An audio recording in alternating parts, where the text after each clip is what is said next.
So the problem with vinyl wrap for a long time has been the orange peel texture on a gloss material. So that's what I'm holding in my hand. This is 3M 2080 gloss black. And when it's installed on a car, it really just doesn't look like paint. It has an orange peel texture. It almost has a brown appearance to it. Now, colored paint protection films have kind of solved that problem, but they're also really difficult to install. In really tight areas, paint protection film simply doesn't hold like vinyl wrap does. So like on an area where the quarter panel meets the bumper, you wouldn't really be able to tuck in there. So if we were going to convert this white to black with colored paint protection film, it would be really, really hard to do.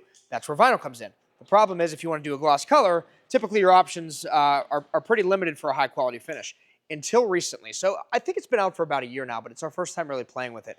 This is the new 3M High Gloss. I think it's still called 2080, but it's like 2080 High Gloss. And this is gloss black. And besides the little micro scratches from installing that you can see under the LEDs, those will go away. But if you take a look at the actual finish of this, it's like a pure black and hardly any orange peel. The orange peel basically matches that of regular paint. Compare that to this. This is the other material. Not sure if you're going to be able to catch it on camera, but huge difference. You can tell from across the room, if you know what you're looking at, that something has been vinyl wrapped if it's done in this. From across the room, this looks like it's painted. This is not wrapped. This is a black gloss plastic. Same with this. This is wrapped.